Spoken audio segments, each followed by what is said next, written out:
Yes, it is Q&A time for July and I've got a lot of questions. Not sure if I'm going to split this over one video or two videos, but you know, if it says part one in the description, then you know what that means. But thank you everyone who have given me these questions. Now, I put the request for questions on my YouTube community page, which you're only going to see if you are subscribed to my channel. I also put them up on my Instagram story, which again, funnily enough, you're only going to be able to see if you're following me on Instagram. My account is theclosetbyconnor_, so make sure you're following that and make sure you're subscribed to my channel. So whenever I do put the request out, you can ask me questions. So let's jump on in, kids. Firstly though, if you are new here, my name is Connor and on my channel I like to talk about all things luxury, so if that's something you're into, I'd love it if you could hit the subscribe button and the bell button so you're notified when I bring out new videos, and if you're returning, welcome back to my channel. So I'm going to start with the Instagram questions that were asked first. Dale has spammed me with 3 questions, so let's get her out of the way first. Favourite Sagittarius? Well, Dale, I would say you, but you are on the cusp of a Scorpio and a Sagittarius, so you're a Sagorpio. Whatever you are, you're my favourite, so you're welcome. And I was also asked 5 great qualities about me. You are very logical.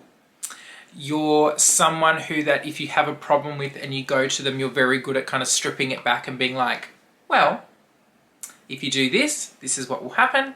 If you do this, this is what will happen. So you know what your actions are and you know what your outcomes will be from those actions. So make a choice. That's what you would say, which is kind of like a very good stripped back logical way of thinking when you have problems.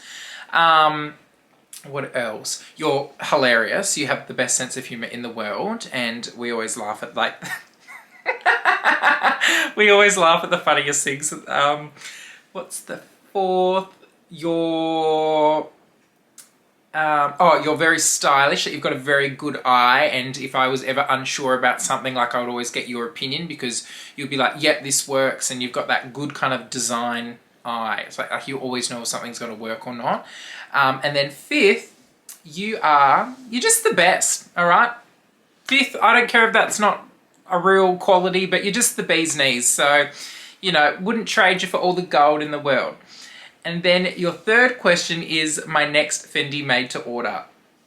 I don't know. When you were doing your latest MTO, Christian was messaging me as well, and I was just like, oh, but I really wanted the Shearling bag, but obviously we know how Shearling Gate ended. So I'm all frazzled at the moment. I don't know, but like seeing the ostrich like color samples they had, they were delicious. They were like, meh, meh, meh, meh. So I don't know. I just, the creative juices are flowing, but I'm too indecisive at the moment, which is never a good time to go shopping. But I don't know. I feel like definitely one next year. I can just, yeah, definitely one next year. So we'll see. Next question is from Fluffed Up Flair, which is my beautiful friend in Singapore. Amelia also has a YouTube channel, which I will have linked down below. All of the YouTubers I mention will be linked down in the description box below, so definitely go and subscribe to all their channels. And she's asked, how are you loving your new Goyard bag? Well, I've actually used it quite a bit, so it's sitting up there at the moment, but I have used it a lot. I've taken it to work every time that I've gone into the office. I've been trying to go into the office once a week and I've been taking that bag, and it's been one of those bags because it's so vibrant that even if it doesn't really go with what I'm wearing, I'm just putting it on anyways because I don't even care. But you know, I generally wear like blue, navy, grey, so it always kind of goes with it. But yeah, I am loving it. It's definitely a great bag. You know, it's a camera bag at the end of the day. I don't really think you can go wrong and you kind of always know what you're getting. But in terms of how easy it is to use and all of that stuff, it's been great. So no regrets so far, but yeah, it's such a nice shade of blue. It always just puts that smile on my face. Judo has asked, how's the new career hunt going? It's hard. I've underestimated how hard it would be because I essentially am trying to switch industries. I've gone through 2 interview kind of processes so far. The first one was like a phone screen and then a formal interview, which I ultimately didn't get. And the only kind of feedback that was provided was, you know, it was you and someone else and we picked the other person. And then the most recent one was very, very thorough. It was a phone screening, a formal interview, a second formal interview with more senior people, lots of competency-based questions, you know, hours each of interviews, which I ultimately didn't get as well. And it came down to the same thing of, you know, it was between you and someone else and we picked this person because their tertiary education was a little bit more aligned to the job. Like, it's so, like, it was in my grasp. So it takes so much time and energy, and you've got to take time off your current job to go to a job interview, like all of that stuff. It's so hard. And I'm such a, my personality is so much of, you know, putting in X amount of effort results in X amount of benefit. So I'm very like, well, if I put in all the hard work for anything in life, the things that take the most time and the most work will reward me the most. So job interviews where you're doing all of that, but you don't really get anything back. You know, it's just the nature of applying for jobs, but it just demotivates me when it doesn't happen. So I don't know. I just keep telling myself though, there's something's out there. So I've just got to keep waiting, but oh God. Look, I'm getting better and better at interviewing. That's the silver lining. Happy Fit Marie has asked, first off, you are awesome. Oh, thank you. And secondly, where do you plan to travel next? Well, my 30th birthday is in February next year. So I really did or do want to go to Paris for that. And, you know, spend like longer time there, but maybe go to London during that time or south of France or whatever. But yeah, I'm still kind of, because I am applying for jobs, it's kind of like, well, a lot of jobs, you know, because I am struggling to get them, I don't want to go in and they ask you in there, are you planning, like, are you going on a holiday anytime in the next 12 months? And I'm like, I mean, it's so far away that you can say yes, but I'm like, oh, well, like, I'm already like not getting jobs, you know, by the split of a hair. So I'm like, could this push me over? I don't know. I want to, but I haven't booked anything yet. But I'm like, I need to book something because then, I don't know, I'm all over the place. But that's what I would, in a perfect world, that's what I'd like to do. But, you know, who knows? Angela Canna.1 has asked, how do you feel about Louis Vuitton monogram handbags? I like them. You know, in all sincerity, in all sincerity, that monogramming probably, like, I like the dark brown base, but I don't necessarily like the golden LV in terms of like, does the color work for me or not? But with my one, because it's got the blue on it, it kind of balances it all out, makes it a bit more myself. When I see it, I like it, but for me, it would have to, like, classic monogram pieces would have to have some differentiator on there for it to work for me. Yeah, but I like it, but I'm not really drawn to the Louis Vuitton bags that are just classic monogram, unless they're like a little bit more unique or something. But yeah, like, I like it, but not necessarily for me. So short end of that, I like it, but not for me all the time. Yes. Sangeeta Kumar has asked, what are you watching on TV lately? Love, love, love your YouTube videos. Oh, thank you. Well, look, I'm a classic Pisces, creature of comfort and habit. So generally there's a myriad of TV shows that every few years I'll go back and rewatch because I get more satisfaction out of shows that I love rewatching them versus starting something new. I know it's like, you're probably thinking, well, originally, like, the first thing that you watched would have been new to you. I am aware, but you asked the question, this is the answer. But my favorite book series growing up, I've read them countless times, was a series of Unfortunate Events. And the show on Netflix, like the TV series version of the books, I absolutely love it. I think it came out in like 2018, maybe the first season, and then they've done the season 2 and season 3 after that. But they are so spot on to the books, but they did it in a really good, creative way. And it's got like Neil Patrick Harris in it. But yeah, I've just finished rewatching that again for the umpteenth time. But, you know, you asked, there's the answer. But yeah, and I read the books the second year. So it's like the only books that I'll go back and reread, but I watched the TV series one year and then I'll reread the books. Yeah, I have them like electronically on my iPhone in the books app, so I don't physically pick up the book, but I've still got the physical books from when I was like, what year did I get the first one? 2004, I think. So I was like 9. Yeah, and when I started reading that series, there's 13 books, and I think the only like book 1 to 10 was released. So I was like finished all 10 books, not knowing are they going to bring out more books, and there was no like internet culture or like sleuthing back then. It was like you would walk past a bookshop and you would see it there and you're like, oh my God, they've released a new book. Like that's how you would find out. So simpler times back then, but yeah, that's what I was watching recently. Now that I've finished that, I don't know. I've got to go back through my screenshot of shows to watch archive and figure that out. Next question is from Lee Me. Hey Norman. He's asked, what's your most controversial, unpopular opinion? That would be probably that luxury goods aren't necessarily superior quality to non-luxury goods, or it's not my first thing that I'm like enticed to with luxury goods. I don't justify buying them because I'm like, oh, well, they're going to be of a superior quality and they're going to last longer. They just happen to be things that, you know, not all of the time are true, but do happen to be true when buying luxury, that generally they are made to a better quality and they do last longer, but it's not the draw card for me. I don't go, oh, you know, all of these brands out there have exceptional quality, so they're luxury. I don't feel that. You know, you could argue that any of the bags behind me are no different to, you know, a contemporary branded bag design in terms of the quality, but it wouldn't make me buy one or the other less or more. I just kind of like what I like. Yeah, I don't look at the quality as a factor, which I think is a bit like shocking for a lot of people, because they think, no, luxury is, you know, exceptional quality. And, you know, if we're looking at Chanel bags, we know that that is not the case. So, you know, I guess that is controversial, unpopular. Nikki B has asked, what's your dream bag?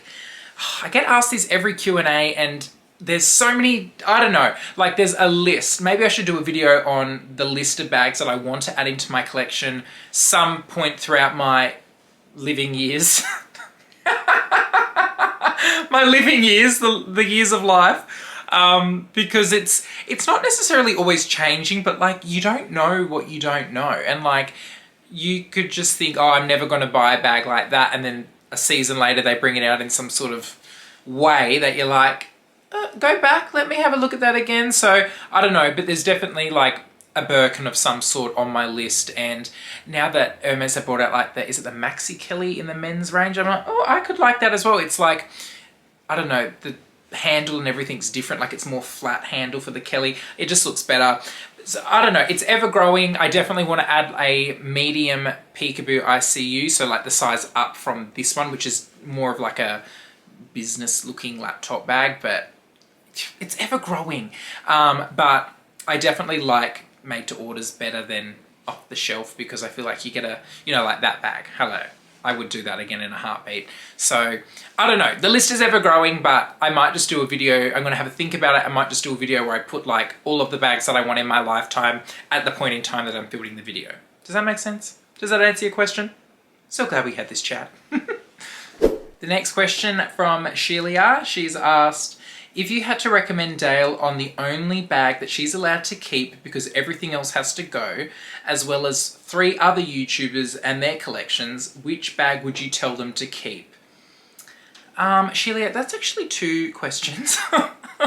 I would probably, it's too hard. I don't know. I mean, actually, I'm going to change your question because, you know, when are we going to be in this predicament, Shelia?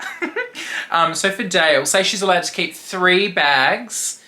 It would be her Petite Mau in ostrich, her peekaboo in the Violetta violet leather with the tortoiseshell hardware, and this is hard.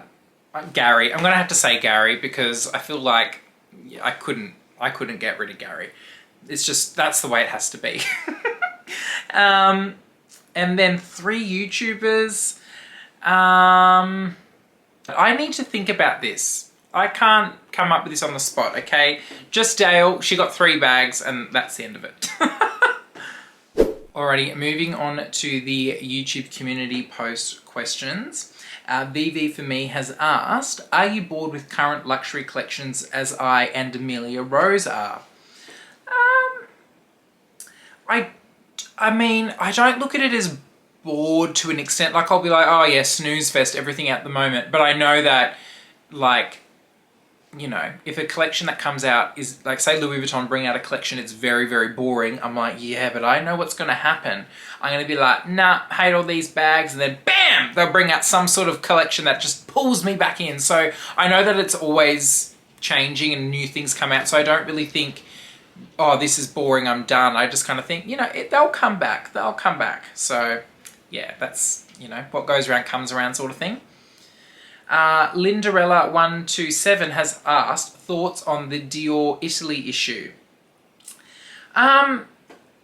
Look, to be honest, Dale has recently done a video on her thought process behind this and about decisions that we make when purchasing stuff. Her kind of mindset around that issue and that kind of, what's the word? Like that kind of critical thinking about all of the decisions we make. I'll have it linked down below because I'm pretty much on the same page with her with that. We do have very similar thought processes on stuff like that. And we do like to look at issues, bird's eye view, dissect them a bit and have that discussion. I don't really, yeah, I guess one of the main takeaways that I got from it is similar to the Hermes lawsuit thing is people, no matter what they said, I could tell that they only really cared about the fact that they're paying X amount for a bag that costs $58 to get made. Like they're more fixated on that part versus the unfavorable working conditions, which obviously is terrible. But I feel like, yeah, it's a complex issue, but Dale's video will be linked down below because she nails it. Amy Brando has asked, if you were given $50 million, what's the first thing you would buy? Well, I'd probably do a Fendi made to order, just straight off the bat because I know how long it takes to get made, and I would definitely just go like straight for croc, like the most expensive thing possible. I'd probably do more than one, let's be real. If you got 50 million, you got 50 million. So I'd probably do that, and then I honestly would probably go buy a house, like something really nice. I wouldn't build anything actually, I'd rather find something that's already out there with a bit of character. That's probably what I would do. It's very sensible, isn't it? Yeah. And then, I mean, the logical side of me is also like, I would hire like a financial planner and be like, this is the money I've got, help me like invest it properly and don't let me spend it all on bag charms. Like imagine I'd have like 50 million corgis. That'd be right. You just come over, have no house, but it's full of corgi charms. So yeah, I would definitely have to hire some sort of financial manager to help me not make those decisions. Next question is from Jan Morrow, all the way in Canada. She has asked, hi Connor, now that you've bought your Goyard, do you have your eye on another bag or are you saving for another trip? Look, Jan, both things can be true at the same time. Are both things possible at the same time? They are not. Look, I've never been a saver. I'm not really a saver person. I'm kind of I've got to do this. Like, say if I book a trip, I'm like, well, I've got to have money for the trip by the point that I'm leaving, so make sure that that exists. Like, versus I'm just putting money away, saving, because you never know. Like, that is not me. I've got a pile of savings that I've never let get below a certain amount in like 5 years, which I'm proud of that. But could it have grown stronger than what it is? It could have. Look, I've always got my eyes on bags. I wish I could share the image, but I don't think I'm allowed to because it hasn't been strictly released yet, but it is a Fendi bag and it's in this blue. It's like the size below my Peekaboo. What's it called? The X-Cross size. And it is in this like, well, I think it's like a royal blue color, but it kind of looks like that color in the photos. And then I've seen potentially like it physically in a shop, but it's just not released yet. So I don't want to name names, get anyone in trouble, but that's what I'm looking at. I'm just like, ah! Why? Which would be, you know, the holiday fund, if there were one. But yeah, there's always, I always have my eyes on bags, but I've gotten to the point where things, because the prices have increased a lot over the recent years and things are, you know, expensive, I do really look at them and think, okay, this costs $5,000 or this costs $6,000. Is that really, you know, is that really worth that for myself? Considering like my MTO was just like cost just under $9,000. I think, okay, well, would I rather get another kind of MTO priced bag? Like, would I rather just spend $10,000 and do an MTO or something like that versus spend $6,000 on some Louis Vuitton thing? You know what I mean? Like, it changes your perception. So I've been very disciplined and I've been very like objective looking at stuff, which normally I'm more like, oh, I love this, I want to buy it straight away. So I don't know. I guess it's good in a way 'cause it's like really making me think about stuff, but it's bad in a way because then I'm just like, well, it's going to have to really get the juices flowing for me to want something. So I don't know. Whatever will be, right? The next question is from... Every time I read your username, I just lose it. Hot Dilf. Oh my God, so funny. Connor, are you single and ready to mingle? P.S. You always look super sharp in a jumper. Thank you. I like to think so as well. I am single, but I don't know if I'm ready to mingle as of yet. I'm kind of like, the more time I have by myself, and I say this in every Q&A because I always get asked a question like this, I like my own company, and for me to want to devil in the mingling, it would have to be a pretty good mingly? I'm the mingly. A mingler to mingle me in. So yeah, it's kind of like, if I were to put it in an analogy, it's like I've eaten dinner and I'm not really a dessert person, but if there's something on the dessert menu that is worth the $28, I guess I could fit it in, but fit it in, was that the right choice of words? You know what I'm saying. This is not going well, I'm moving on. Alrighty, so the next few questions come from Charlie Marin. She has asked, do you have the phase in your life that you had enough of luxury and you just wanted them out of your life? No, never. Putting it plain and simple, I've never had that. I see people go through that phase and I think, I don't know, like, for me, I love it so much in a healthy way. Like, it's something that I'm passionate about. I love looking what other people are buying. I love when I get consignments with my business and I get a seal of the bags out there, even if they're things that I personally don't like. I love all of that. So it would be like a big part of what I enjoy in life, and I could never get rid of that. Like that passion I would never lose. So I can't ever see that happening. The second question, what would you do with your luxury items when you die? Would you do a will for the items to give them to your loved ones? I mean, I wouldn't, I don't know, like I would probably just tell like my friends and my family, like, this is what I want to happen with like that stuff. I'd like give it to this person. Like Dale's getting my MTO. That's what's happening. She's already like, you know, we've set it in stone essentially. But like, I don't have that sentiment, like I want this to be passed down or I want this to be given to, like, I'm very fun. Like, I don't want a funeral. I don't want the crying. I don't want the black. We're going to have a party when I die.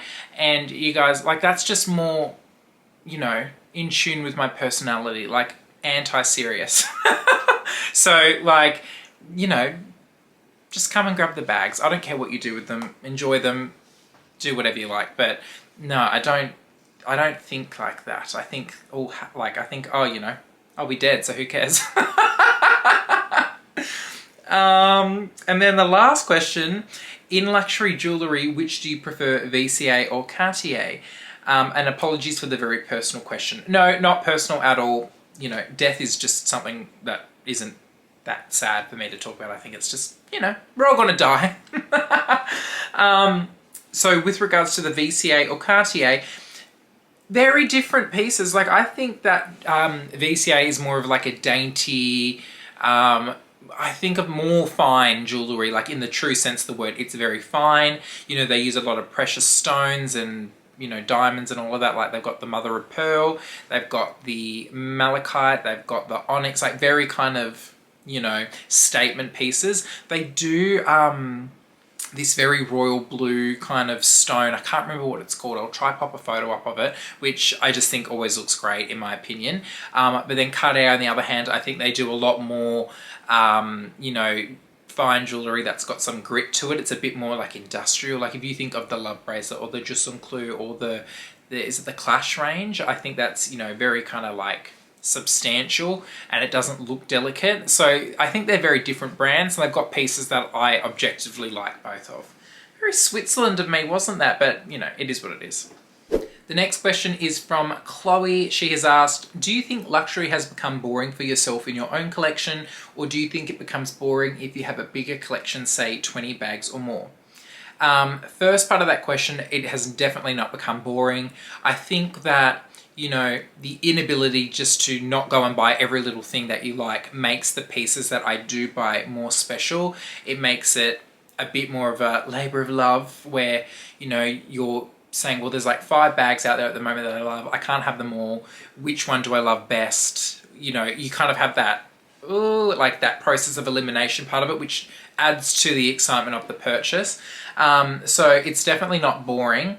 Do I think that it gets boring if you have a bigger collection?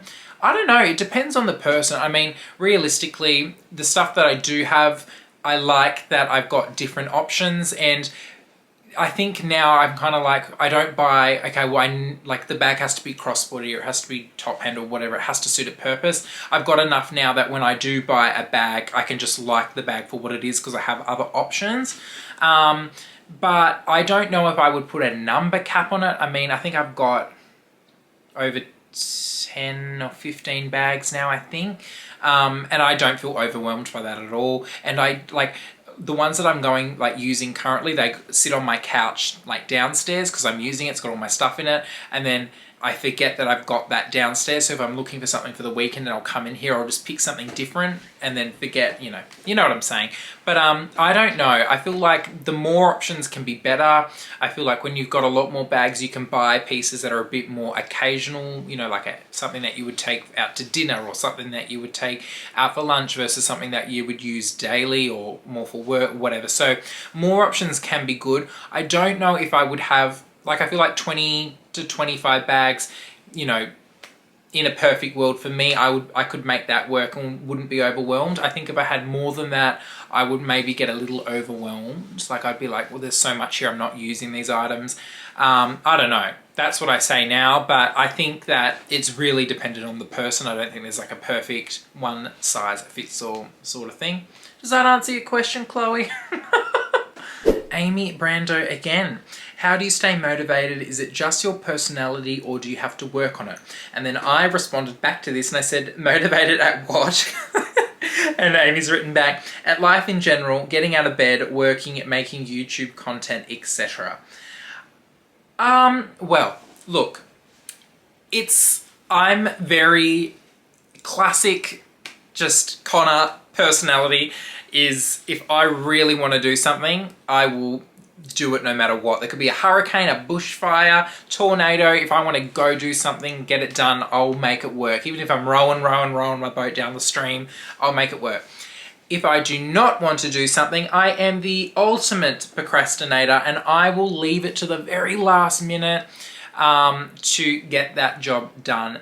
As I've gotten older, I've learned that don't underestimate how long those things that you leave to the last minute can take. So I either motivate myself by going, oh my God, you're going to be so stressed out if you leave it to the last minute. So first, evaluate everything you need to do, get it half done, or get it, you know, kind of ready for then you to finish it when it needs to get done by. I do not recommend that route because it is still not the best thing to do.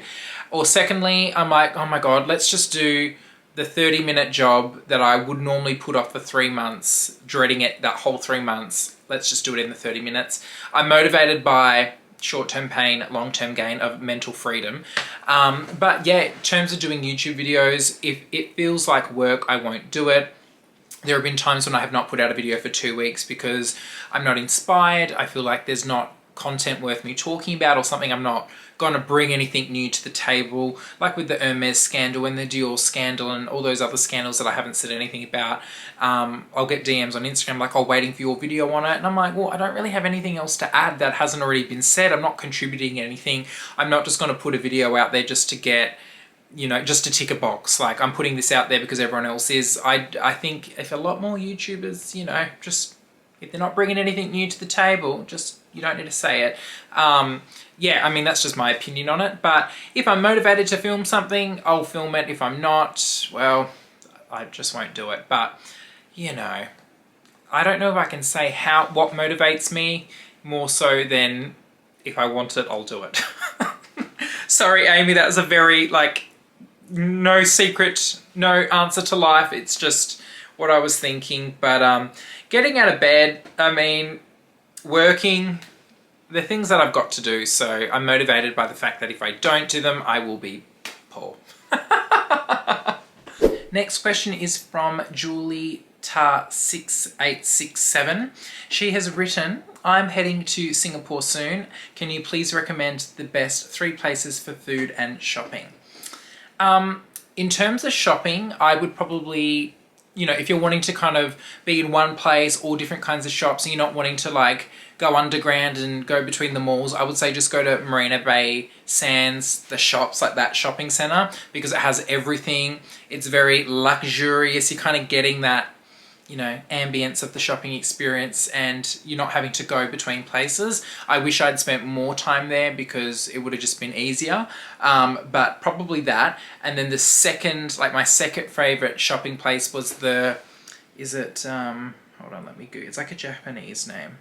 Oh, Takashimiya Shopping Center. Sorry, can't say it properly. But it's like a Japanese name. I'll have it, you know, linked down below. That's where the Goyard was. I feel like that little shopping center, I mean, it's wedged in between two, like Ion and whatever the other one was. So you don't really know that you're in a different shopping center, but I kind of like the feel of that one.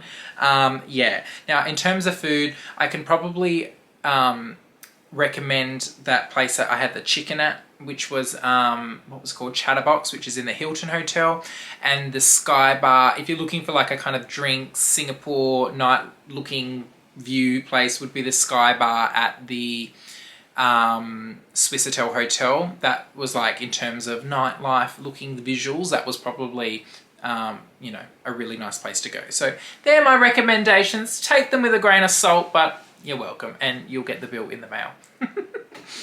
And the last question is from Kimi Kopi, and she has asked, what drew your attention to luxury? What caught your attention by it? And have you always been around it? This question I always get asked in my Q&As, but I'm always happy to answer it because you guys, you're just intrigued. Look, I've always been in love with luxurious things. I've always just had a natural attraction to the elusive or the unattainable or whatever you want to call it. It's just something I love, and I think I was put on this earth to love the finer things in life, and it doesn't matter what deck of cards I was dealt, I've always found a way to indulge in that. My parents weren't like, you know, my mum didn't have Louis Vuitton bags or anything like that, but she always was stylish. My dad was always attracted to nice things as well. It was, look, the stars aligned for me to enjoy this, and I just love it. There's no perfect science to it. You love what you love, and I can never see myself not enjoying luxury items in some way. I think it's always just going to be something I love, and you know, couldn't think of a better thing to be addicted to. So, the end. Thank you so much, everyone who asked these questions, sent in questions, contributed to the Q&A. Next time, do keep an eye out for my YouTube community post, which I do try to put out every month. And the only way you're going to see that is if you are subscribed to my channel. Also, make sure you are following me on Instagram by my account, theclosetbyconnor_, because the more questions, the better. But thank you so much for watching and sticking through this whole video. If you have, pop something down in the comments. You know, I'd love to hear from you, and see you all very shortly in my next video. Bye!